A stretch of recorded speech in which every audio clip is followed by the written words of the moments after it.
It's impossible for you to speak 9 languages. You're nothing but a useless black woman who can't even speak proper English, sneered Judge Harrison, his lips curling with mock amusement. The young woman in front of him didn't flinch. Her wrists were cuffed, her beige prison uniform hanging loose like a symbol of shame. But behind her calm eyes, a storm was waiting to break. What the judge didn't know was that her next words would haunt him forever. Another one, the judge muttered, flipping through her file with lazy disgust. Theft, assault, resisting arrest. Always the same story. He leaned back in his chair like a tired king, glasses slipping down his nose, his tone dripping with arrogance.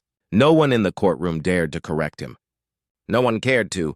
Her name was Ala Vance, 23 years old. The red number on her chest wasn't just an ID, it was a brand, a mark meant to strip her of identity.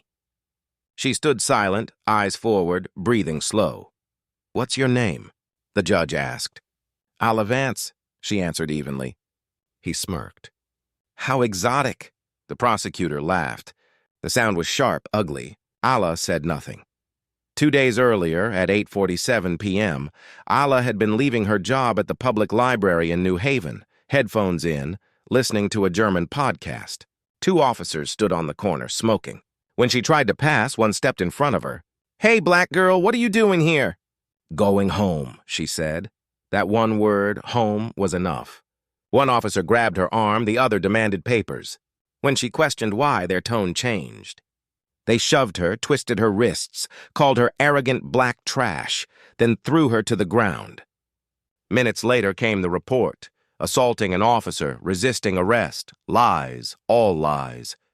And now she stood in court not for what she'd done but for who she was. The judge tossed her file aside.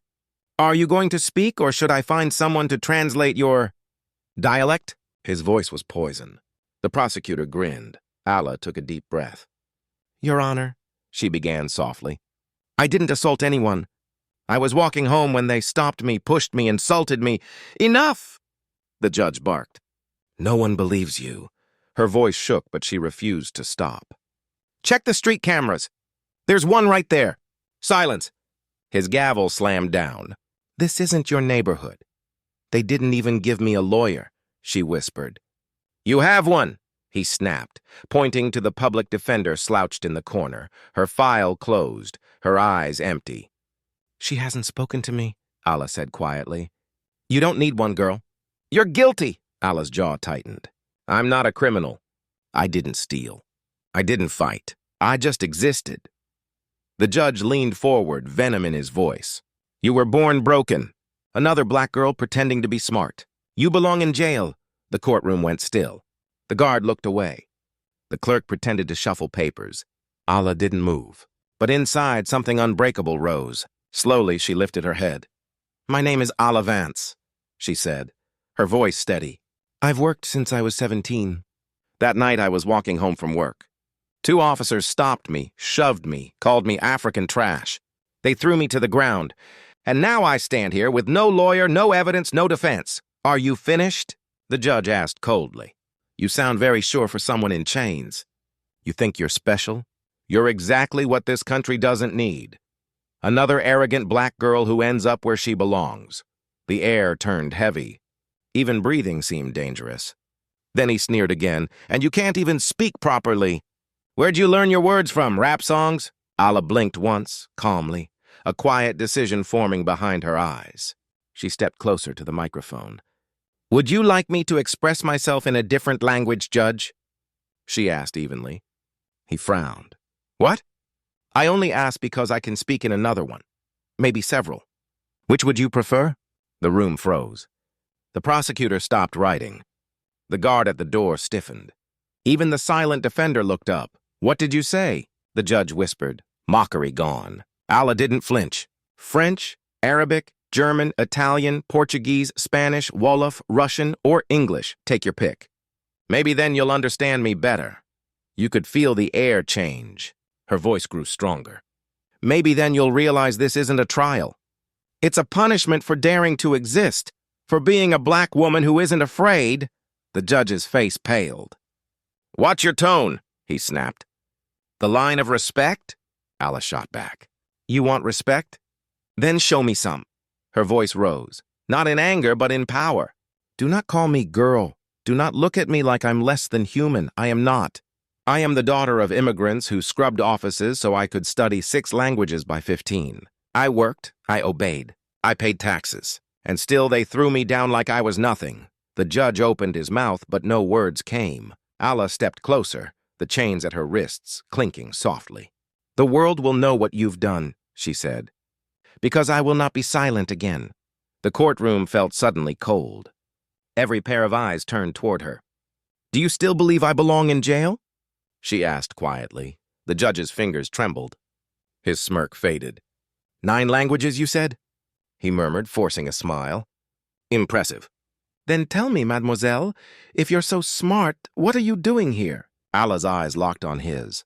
I'm here, she said slowly, because men like you can't stand the thought of a black woman being smarter than them. Her English was flawless. Her words cut through the air like lightning. The judge's arrogance shattered under the weight of silence. I don't think I'm better, she said finally. I just want to be treated as a human being. No one moved. The same judge who mocked her seconds ago now sat speechless. The woman he dismissed as nothing had just spoken in perfect German, then flawless English, her strength radiating through every word. The balance of power shifted. Though she stood in chains, she was the only free one in the room. The judge's hands shook as he cleared his throat. This court needs a recess, he muttered, slamming his gavel weakly. Cameras flashed. The moment was caught forever, within hours. The video spread across the internet. Unjustly accused black woman speaks 9 languages and leaves racist judge speechless. The world watched her dignity turn humiliation into power. 3 weeks later, her case was dismissed. The officer's stories fell apart. The public defender was replaced. The judge took indefinite leave. On the court's website, the case file read, "Closed due to inconclusive evidence." But Ala didn't return for closure. She didn't need their verdict. Her words had already delivered justice. The world knew her name now, Ala Vance, the woman who refused to stay silent. When she went home, her parents held her tight. The prison uniform was gone. The chains were gone, but the fire in her heart remained. That night, she sat by her window, opened a worn notebook, and wrote in Russian. They silenced me once. They will not do it twice. She didn't seek fame. She only wanted truth, yet her voice carried far. Months later, a letter arrived from a girl in Marseille. Thank you for speaking out. I speak 5 languages too.